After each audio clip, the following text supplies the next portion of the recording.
Hello and welcome to another edition of World Talks here on TVP World. I'm your host, Marie Kato. Japan has warmly welcomed U.S. President Donald Trump, and this morning, President Donald Trump and Japan's first female Prime Minister, Sanae Takaichi, signed a framework agreement on rare earths and critical minerals. Meanwhile, the EU remains heavily reliant on China for rare earth minerals critical for everything from green tech to defense. Beijing's new export curbs pose a massive risk to the European industry. The EU's new Resource EU plan aims to secure supply chains and end this dangerous dependency. To find out what comes next for Europe, we bring in Alicja Bachulska, Policy Fellow at the European Council on Foreign Relations. Hello, and thank you very much for joining us. Hello, thanks for having me. So, Europe is looking to reduce its dependency on Chinese rare earths. How realistic is this goal, given that China produces over 70% of the Earth's supply? So, frankly, in the short term, this is going to be very, very difficult. It's going to require a lot of political will. But simply put, I would say that the kind of dependency we're faced with at the moment in the EU, it's kind of comparable to the dependency we had on Russian fossil fuels before the war in Ukraine, the full-scale aggression of Russia against Ukraine. So the scale is huge, but we really need to do that because the dependency poses huge risks to a lot of ambitions of the EU. And for Poland, for example, this is a vital interest, for example, in the context of Poland's defense industry. The plans, the ambitions of Warsaw to build up its defense sector, as China's rare earth export controls are also targeting this industry. We don't know yet what precise impact those will have on the industry, but we know that Beijing at the moment is very aware of the leverage it has over Europeans, and we have to take it very seriously. How did Europe end up being so dependent on China? We mentioned Japan earlier, but we also know that Japan is very dependent on China. It is dependent up to 70% of its supply. So I think that the Japan story should be closely examined in Europe because on the one hand, yes, Japan is in a similar position, but they have learned a lot over the past couple of years. And Japan's economic security strategy has brought Japan to the forefront of this debate.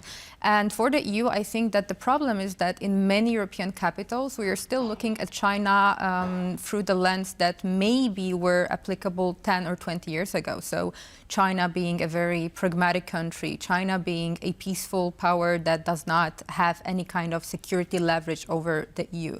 And this is not the case anymore. If you look at the experience of the past 4 years, almost 4 years of the war in Ukraine, it's very clear that China is unofficially supporting Russia, economically, diplomatically, and this also has an effect on the ground in Ukraine. So China is not the country that we are kind of used to anymore, and we have to acknowledge that. We know that President Trump will be meeting with Xi Jinping.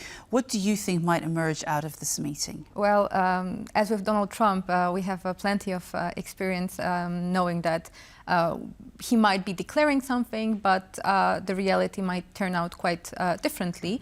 But so far, it's a bit of a déjà vu experience from Trump 1.0 presidency. So it's a bit about escalate to de-escalate. And I think that the U.S. is trying to buy its time in this rivalry with China. But unfortunately, I'm afraid that China thinks that time is on its own side. And China feels quite emboldened to endure in this rivalry. So I think that probably there will be some kind of a deal, but it won't change the overall dynamic of this relationship. And this rivalry is here to stay. Do you think that Trump's meeting with the Japanese Prime Minister might allow him to feel as though he has some leverage? I'm not sure. You see, for Japan, the relationship with U.S. is crucial in the context of China's expansionism. Kind of similarly to Poland, Ukraine, and Russia, for Japan, if there's some kind of an escalation in the Indo-Pacific, Japan will be the first to probably feel the impact of such an escalation. So I think there's a political ambition to kind of build up on this momentum and to still exploit the relationship that Japan has with the U.S., but it's a very unpredictable environment. And now going back to the EU and its plan to diminish its dependency on Chinese rare earths, what kind of economic and political challenges do you think the EU will experience with this plan that it has? So it really depends, first of all, on the EU's ability to act collectively and to have one unified voice on China. And this is going to be a challenge because there are some capitals in the EU where this more realistic assessment of China has been developing. But then again, we have Hungary.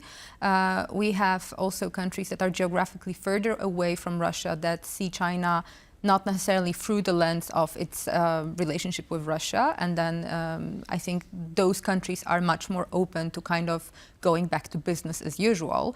And that is why Ursula von der Leyen, who is now the engine behind this more assertive rhetoric vis-a-vis Beijing, she might feel very constrained and she might not be as successful as she could be if there had been a more unified approach among all EU member states towards Beijing. Do you think that these EU member states that might actually perhaps be against Ursula von der Leyen's rhetoric might actually get in the way of implementing this? Well, they have been getting in the way of implementing this. Now what we're talking about is the usage of the anti-coercion mechanism, which is, compared to this trade bazooka that the EU has in hand.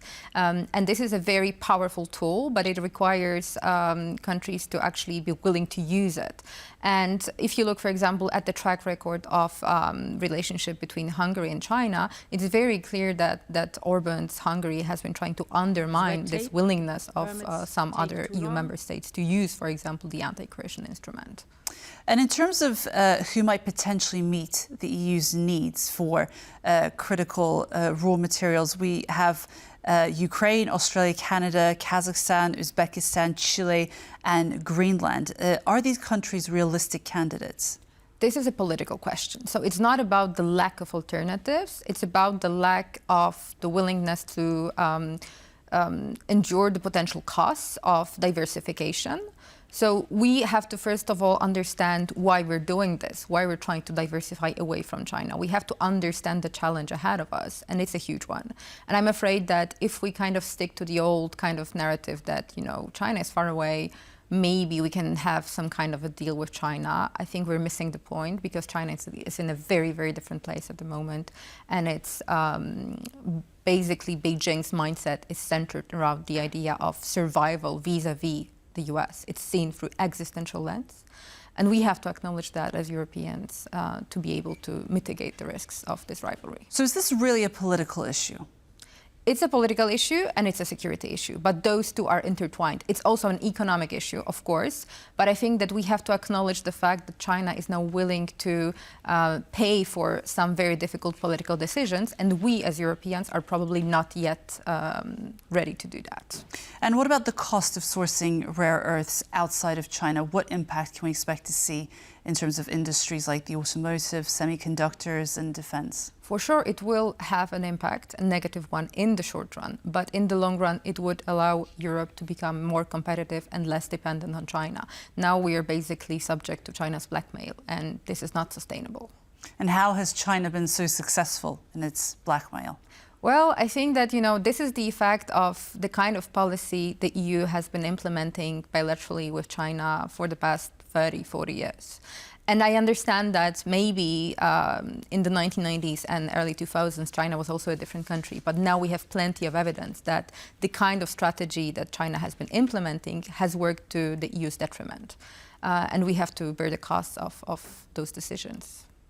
And in terms of actually allowing to build up the EU's independence, how long might it take to actually embed that, really? That's a great question. And I'm not sure. It really depends. The EU has been very skillful in operating in this crisis mode. On the China front, we're not yet in this full crisis mode. I think we're getting there, but we have not reached the tipping point. There might be another tipping point, and I hope this is not going to happen, but an escalation in the Indo-Pacific. It could take many shapes and forms. It could happen. And then it would also have a tremendous effect on the international value chains, with Taiwan being one of the cornerstones of European industry as well, because of the role it plays in the semiconductor value chain. So there are many elements that can push us towards this diversification and towards a strategy, implementing the strategy of moving away from this dependency on China. But I think that we really need to speed up those efforts. And what about a potential strengthening in terms of Japan and the US, like we see happening right now? Might that impact the EU's efforts?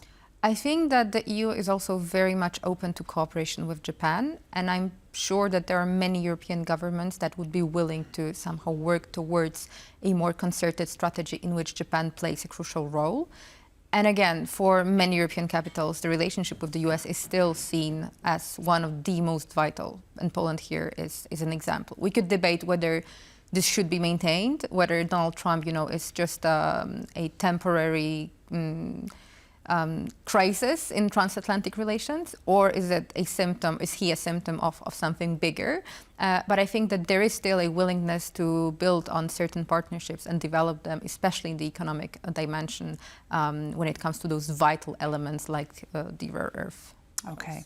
Alicja Bachulska, Policy Fellow at the European Council on Foreign Relations. Thank you so much for being with us today. Thank you.